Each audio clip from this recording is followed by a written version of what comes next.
Hola, buenas noches. El día de hoy, 19 de marzo del presente año 2024, vamos a hablar sobre la clasificación y computación de datos. Nuestro tutor, doctor Alan Navas, estamos desde Venezuela, Estado Bolívar, San Félix, del Hospital Dr. Raúl León Otero, del programa de Medicina Interna.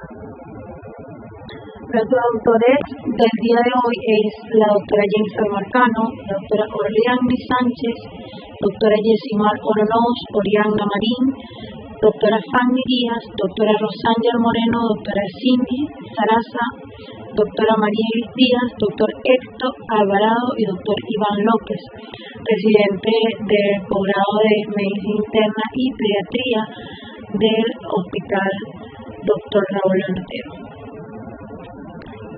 Entonces, de manera general podemos hablar varios conceptos que son importantes.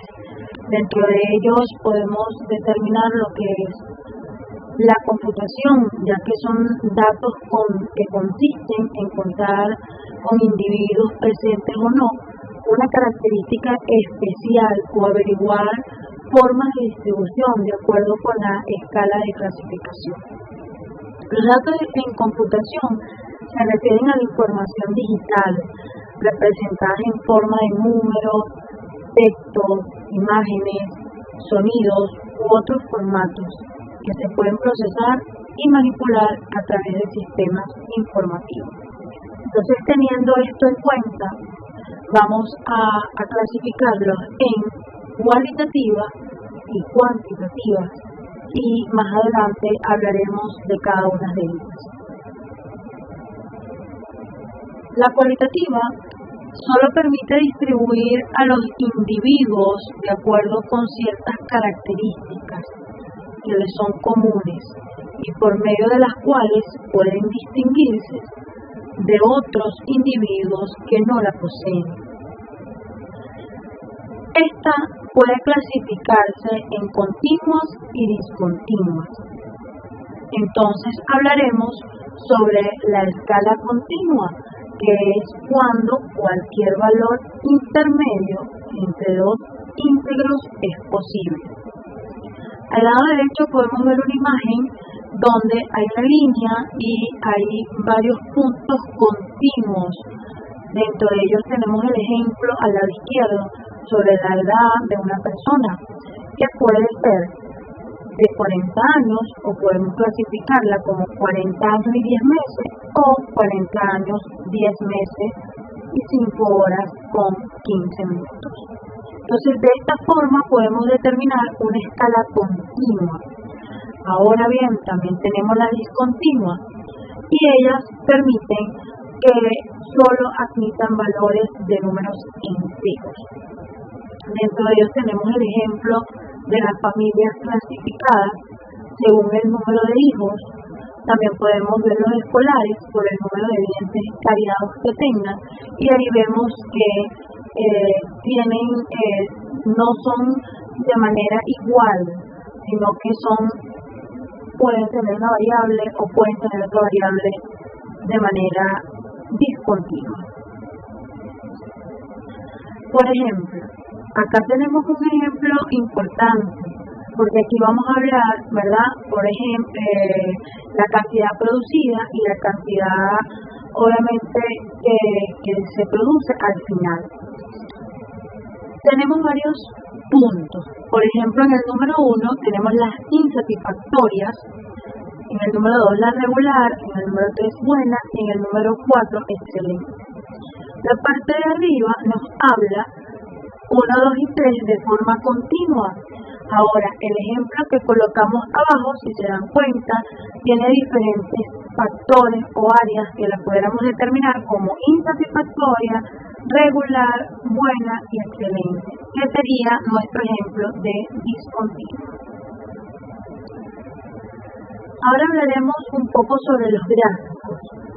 Esto siempre lo utilizamos en nuestra estadística día a día, la emergencia, a la hora de realizar un proyecto, y tenemos que los gráficos cada día nos llega información que puede ser necesario para representar, para interpretar y comprenderla. Los gráficos estadísticos son clave para la interpretación y análisis de los datos. Dentro de ellos vamos a tener los gráficos de barra, los gráficos de líneas, los gráficos de dispersión, los gráficos de tarta y también tenemos otro concepto básico que es la pictograma. Ahora vamos a hablar de cada uno de ellos para diferenciarlos y saber cuándo y cómo utilizarlos. Entonces, los gráficos de barra se utilizan para mostrar la evolución o comportamiento de una variable en el tiempo. Los gráficos de tarta permite visualizar la parte de un todo a través de una circunferencia dividida en sectores o porciones. Al lado de cada uno de estos conceptos podemos ver un ejemplo de ellos. Por ejemplo, cuando hablamos de ese gráfico de tarta, visualizamos una circunferencia, algunos están de color rojo, otros verde, naranja. ¿Por qué? Porque esto nos va a ayudar a dividir cada parte donde lo vamos a sectorizar, lo vamos a individualizar, dependiendo cada una de las muestras que tomemos en ciertos casos diferentes. Ahora, en los gráficos de barra, si se dan cuenta, va de menor a mayor o pudiera ser viceversa, de mayor a menor y de menor a mayor. ¿Para qué es este gráfico? Bueno, porque lo podemos ver en el tiempo. Por ejemplo, en el 2017, la mortalidad contra pacientes o con pacientes con síndrome de insuficiencia respiratoria, y a medida que pasó el tiempo pudiéramos ver como que la incidencia disminuyó. También tenemos el gráfico de líneas. Este tipo de gráfico es similar al de barra. Los datos se ordenan en base a los ejes cartesianos y es útil para observar la evolución de una variable. Como ya lo mencioné, es muy característico cuando vamos a evaluar las incidencias de una patología, sobre todo en la parte de salud.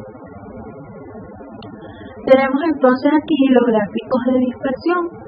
El punto de partida son también los ejes cartesianos que muestran todos los valores de la variable dependiente y la independiente, o de dos variables para comprobar si existe relación. Este no es tan específico y los más utilizados son los gráficos de barra. Sin embargo, son importantes porque también hay momentos en los que podemos diferenciar una variable de la otra o relacionar una variable de la otra. Entonces continuamos con las distribuciones de frecuencia. Se comprende que los individuos que se estudian pueden clasificarse según una escala única o de acuerdo a dos o más escalas a la vez. La distribución de frecuencia hace referencia a datos en donde un grupo de individuos se clasifica de acuerdo a una única escala según sea su edad, el peso, la raza o estatura. Entonces vamos a mostrar un ejemplo ahora sobre esta distribución de frecuencia. Tenemos aquí un ejemplo, por lo menos individuos por sexo e individuos por raza. Por ejemplo, en individuos por sexo tenemos 45 hombres, 55 mujeres, y en el individuo por raza tenemos 80 blancos y 20 negros. Entonces ambos nos dan una totalidad de 100%. Entonces allí vamos a ver distribuidos algunas oportunidades, pueden ser, como ya lo mencioné, por edad, por ejemplo, los que tienen de 0 a 3 años, los que tienen de 4 a 7 años, y así podemos ir, según nuestra variante, clasificándolos. Y para culminar, vamos a hablar sobre las medidas de tendencia central. Esto, bueno, no es más que aquellas que podemos ver siempre en nuestros trabajos, ¿verdad?, de estadísticas. Podemos ver lo que es la media, mediana y moda. Tenemos acá que la media es el valor obtenido por la suma de todos sus valores, dividida entre el número de sumadores. Tenemos que la moda se define como el valor de la variable que posee una frecuencia mayor que los restantes.